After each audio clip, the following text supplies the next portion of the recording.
அனைவருக்கும் வணக்கம். நமது வாழ்க்கையில நாம் அனுதினமும் சந்திக்கக்கூடிய ஒரு நிகழ்வு என்னவென்றால், நமக்கு துன்பம் தந்தவர்களை, நமக்கு தவறு இழைத்தவர்களை மன்னிப்பது சாதாரண ஒரு காரியமா? இவ்வளவு கொடுமைகளை நமக்கு இழைத்திருக்கின்றார்கள், இவர்களை நான் ஏன் மன்னிக்க வேண்டும்? மன்னிப்பு என்றால் என்ன? இதை நான் எப்படி எனது வாழ்க்கையில் புரிந்து கொள்ள வேண்டும்? அதிலும் குறிப்பாக இந்த தவக்காலத்தில் நாம் மன்னிப்பை எவ்வாறு பயன்படுத்தப் போகின்றோம் நமக்காக? இதை முதலில் புரிந்து கொள்வதற்கு முன்பாக நாம் இந்த மன்னிப்பினால் வாழ்ந்த மனிதர்கள் 5 பேரை விவிலியத்தில் பார்க்கலாம். முதலாவதாக தாவீது அரசர். தனது தவறான நடத்தையினால் அவர் கடவுளிடமிருந்து பிரிந்து செல்கின்றார். ஆனால் கடவுளிடமிருந்து அவர் மன்னிப்பை பெற்று அதன் அடையாளமாக அதன் பிறகு அவர் தனது வாழ்க்கையை மிகவும் உன்னதமான ஒரு வாழ்க்கையாக மாற்றிக்கொள்ளக்கூடிய ஒரு நிகழ்வு. கடவுளிடமிருந்து அனுபவித்த மன்னிப்பினால் அவர் வாழ்கிறார். இரண்டாவது மனிதர் அரசர் மனாசே. இவர் ஒரு கொடுமையான கடினமான அரசராக இருக்கின்றார். இறுதியாக தன்னை தாழ்த்தி கடவுளிடமிருந்து மன்னிப்பை பெற்று கடவுளுக்கு உகந்த மனிதராக வாழ்கின்றார். புனித பேதுரு கடவுளை மறுதலிக்கின்றார். இறுதியாக ஆண்டவரிடம்தானே வாழ்வு தரும் வார்த்தை இருக்கிறது என்று அவரையே அணுகி தனது வாழ்க்கையை திரும்ப பெற்று திருச்சபைக்கே தலைவராக மாறுகின்றார். சக்கேயுவை பார்க்கும் பொழுது தவறான வழிகளில் அவர் சம்பாதித்த பணங்களை மன்னிப்பை பெற்றதன் மகிழ்ச்சியில் பிறருக்கு திருப்பி கொடுக்கின்றார். 4 மடங்காக திருப்பி கொடுக்கின்றார். மகிழ்ச்சியாக வாழ்கின்றார். இறுதியாக நினிவே மக்கள் தங்கள் தவறுகளை உணர்ந்தவர்களாய் இறைவனிடத்திலே மன்னிப்பு வேண்டி தங்களுடைய வாழ்க்கையை சரி செய்து கடவுளின் பிள்ளைகளாக தொடர்ந்து வாழ்கின்றார்கள். இவர்கள் மன்னிப்பினால் வாழ்ந்த மக்களை நமக்கு பிரதிபலிக்கின்றார்கள். அதே வேளையில் பாரவோன் மன்னன், இவன் தனது செயல்களால் மனம் கடினப்படுத்தப்பட்டு மன்னிப்பை பெற மறுக்கின்றான். இதனால் தனது படைவீரர்களோடு இவன் அழிந்து போகின்றான். அரசர் சவுல் கடவுளால் தெரிந்து கொள்ளப்பட்டாலும் இவர் கடவுளிடமிருந்து மன்னிப்பை பெற மறுக்கின்றார். கீழ்ப்படிதல் இவருக்கு இல்லாமல் போகின்றது. இறுதியாக போரிலே இவர் கொடூரமாக கொல்லப்படக்கூடிய ஒரு நிகழ்ச்சியை நாம் பார்க்கின்றோம். யூதாசு இஸ்காரியோத்து ஆண்டவருடைய சீடர்களில் ஒருவராக இருந்தும் தவறு இழைக்கின்றார். ஆண்டவரை காட்டிக் கொடுக்கின்றார். ஆனால் இவர் ஆண்டவரின் மன்னிப்பிலிருந்து தூரமாக இல்லை. வருத்தப்பட்டாலும் குற்ற உணர்வுக்குள்ளால் சென்று இறுதியாக தன்னையே மாய்த்து கொள்ளக்கூடிய ஒரு அவல நிலையையும் நாம் பார்க்கின்றோம். அனனியாஸ், சஃபீரா இவர்கள் தூயாவிடமே பொய் சொல்லுகின்றார்கள், மன்னிப்பு கேட்க மறுக்கின்றார்கள். உடனடியாக மரணப்படக்கூடிய ஒரு நிகழ்வையும் நாம் விவிலியத்தில் வாசிக்கின்றோம். இறுதியாக அந்த பணக்கார மனிதன், இவன் தான் செய்வது தவறு என்று கூட தெரியாமல் வாழ்ந்து வருகின்றான். எனவே இவன் மன்னிப்பை கேட்க ஒரு தேவையில்லை என்று நினைக்கின்றான். இந்த செயலை பகுத்தாய்ந்து தவறு சரி என்று அறியாத மனநிலைகளில் வாழ்கின்ற மனிதர்களுக்கு இவன் ஒரு எடுத்துக்காட்டாக இருக்கின்றான். இறந்து போய் இறுதியாக மிக கடினமான துயரத்தை அவன் அனுபவிக்கக்கூடிய நிகழ்வையும் நாம் விவிலியத்திலே வாசிக்கின்றோம். இந்த விவிலிய மனிதர்களை நாம் பார்க்கும் பொழுது ஒரே ஒரு உண்மை மட்டும் நமக்கு புலப்படுகிறது. அது என்னவென்றால், கடவுள் மனம் மாற துடிக்கின்ற அனைவரையும் மன்னிக்க தயாராக இருக்கின்றார். ஆனால் அவர் மன்னிப்பு நீ கேட்க வேண்டும் என்பதை நம் மேல் திணிக்கவில்லை. அதை நமது சுதந்திரத்துக்கு விட்டு விடுகின்றார். எனவேதான் நாம் மன்னிப்பு வேண்டும் என்றால் கேட்கலாம், கேட்க வேண்டாம் என்று நினைத்தால் தேவையில்லை. ஆனால் இந்த மன்னிப்பை பெறாமல் இருப்பது எவ்வளவு பெரிய கடினமான ஒன்று என்பதை நாம் பார்ப்போம். அன்புக்குரியவர்களே, மன்னிப்பு என்பது ஒரு பலவீனம் அல்ல. அவர்கள் செய்த அநியாயத்தை, அநீத செயலை ஒப்புக்கொள்வதும் அல்ல. மேலும் மன்னிப்பு என்பது அவர்கள் செய்த செயலை மறந்து விடுவதும் அல்ல. மாறாக மன்னிப்பு என்பது நம்மை குணப்படுத்தும் ஆற்றல் மிக்க ஒரு உன்னதமான செயல்பாடு. உளவியல் ரீதியாக பார்க்கும் பொழுது மன்னிக்க இயலாத மனம் அமைதியில் இருக்க இயலாது. மன்னிப்பு கொடுக்க இயலாத மனம் நடந்த அந்த தவறை மீண்டும் மீண்டும் எண்ணி வருத்தப்படுகின்றது. என்னை யாருக்கும் பிடிக்காது, நான் நல்லவன் நல்லவள் அல்ல என்று தன்னைத்தானே மீண்டும் காயப்படுத்தக்கூடிய ஒரு செயலிலே அது நம்மை கொண்டு செல்கிறது. ஒரு பதட்டம், ஒரு விதமான அச்சத்தை நமக்கு தந்து கொண்டிருக்கிறது. என்னவென்றால், உளவியல் வல்லுநர்கள் கூறுவார்கள், மன்னிக்க இயலாத மனம் எப்பொழுதும் அமைதியற்ற நிலையில் இருக்கிறது. ஏதாவது நடந்து விடுமோ, இவர்கள் ஏதாவது நினைத்து விடுவார்களோ என்று எப்பொழுதுமே ஒரு பதட்டமான நிலையில் இருக்கின்றது. இது ஒரு அச்ச நிலை என்று கூறுவார்கள். எப்பொழுது நாம் மன்னிக்கின்றோமோ அப்பொழுது மனம் அமைதி அடைகிறது, மனக்குழப்பம் தெளிவடைகிறது, பதட்டம் குறைகிறது, நாம் சுய கட்டுப்பாடை திரும்ப பெறுகிறோம். ஏனென்றால் மன்னிக்க இயலாத மனத்தில் இந்த தவறுகள் திரும்ப திரும்ப திரும்ப படமாக வந்து கொண்டிருப்பதால் இந்த நினைவு நம்மை ஆட்டுவிக்கிறது. எப்பொழுது மன்னிக்கின்றோமோ நாம் நமது கட்டுப்பாட்டிற்குள் திருப்பி வருகிறோம். மேலும் மன்னிக்க இயலாத மனத்தில் உணர்வுகள் தேங்கி கிடக்கின்றது.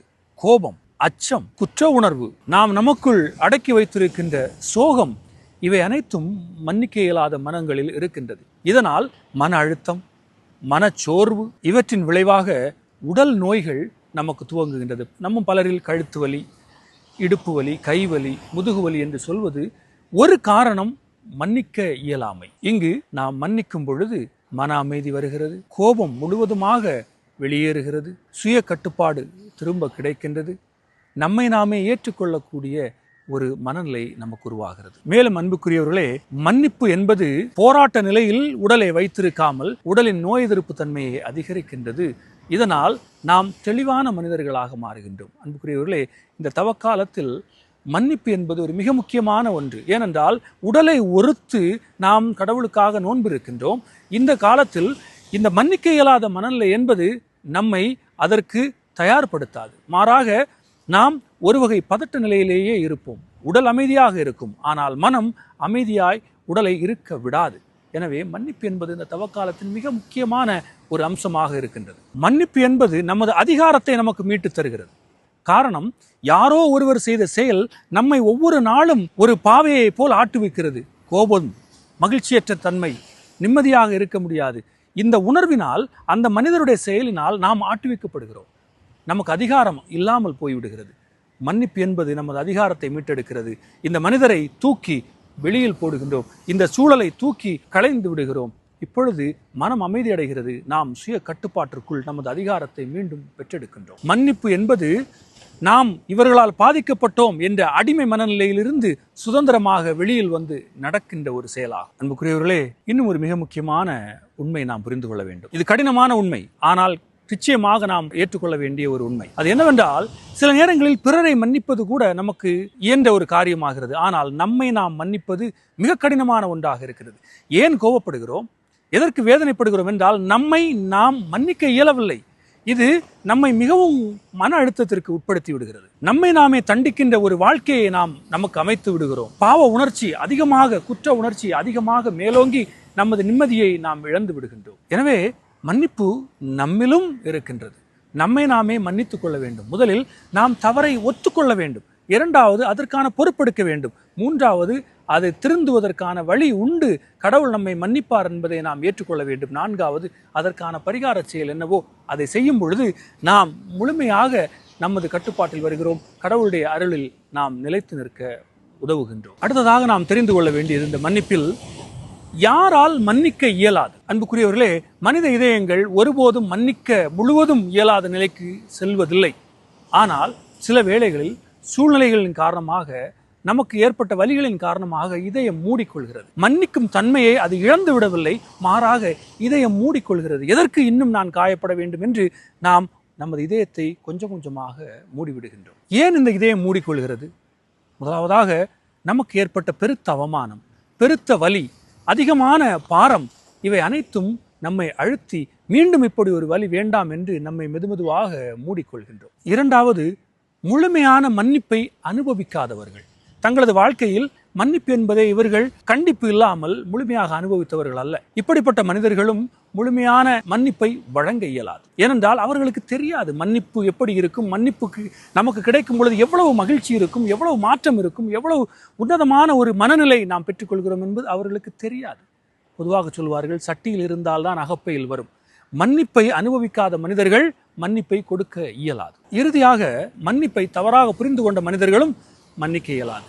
சிலரை பொறுத்தவரை மன்னிப்பு என்பது அவர்கள் செய்வதை அப்படியே ஏற்றுக்கொள்வது, இல்லை என்றால் அவர்கள் செய்வதை அப்படியே மறந்து விடுவதுதான் மன்னிப்பு என்று நினைப்பவர்கள். மன்னிப்பு என்பது நாம் உரிமையை, கடமையை, நீதியை தாண்டி நாம் செயல்பட வேண்டும் என்று நினைப்பது.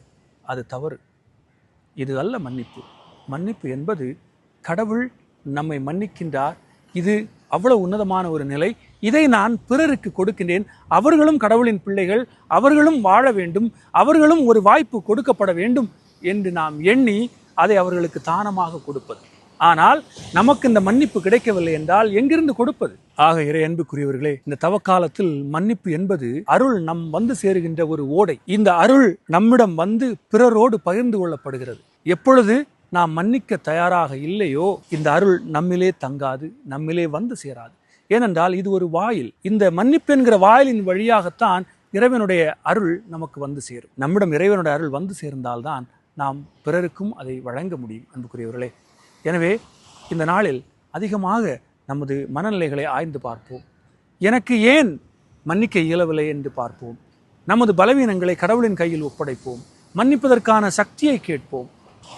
மன்னிப்போம், கடவுளிடமிருந்து மன்னிப்பை பெற்றுக்கொள்வோம். ஏனென்றால் இந்த விண்ணுலகில் இருக்கிற இந்த ஆண்டவர் கற்பித்த ஜெபத்தில் அவர் சொல்லுவார், நாங்கள் பிறருடைய குற்றங்களை மன்னிப்பது போல எங்கள் குற்றங்களை மன்னியும். இன்னொரு இடத்தில் ஆண்டவர் கூறுவார், தந்தையாகிய கடவுள் உங்களை மன்னிக்க மாட்டார் எப்பொழுது நீங்கள் பிறர் குற்றங்களை மன்னியாவிடில் என்று கூறுவார். இன்னொரு இடத்தை பார்க்கும்போது ஆண்டவர் கூறுவார், எந்த அளவையால் நீங்கள் அளக்கின்றீர்களோ அதே அளவையால் உங்களுக்கு அளக்கப்படும். அன்புக்குரியவர்களே, முதலில் நாம் நம்மை சுய ஆய்வு செய்து எங்கு நமக்கு மன்னிப்பு தேவைப்படுகிறது என்பதை நாம் இறைவனிடமிருந்தும் பிறரிடமிருந்தும் நம்மை நாமே மன்னித்து நாம் பெற்றுக்கொள்வோம். இந்த நிறைவிலிருந்து மன்னிப்பு ஊற்றெடுக்கும். அதை நாம் பிறருக்கு வழங்குவோம். இந்த காலத்தை ஒரு அருளின் காலமாக மாற்றுவோம், மன்னிப்பின் வழியாக. அன்புக்குரியவர்களே, மன்னிக்காதவர்கள் தண்டிக்கப்படவில்லை, தங்களை தாங்களே தண்டித்துக் கொள்கிறார்கள். இப்படி ஒரு தண்டனை நமக்கு தேவையா? தவக்கால சிந்தனையாக எடுத்துக்கொள்வோம்.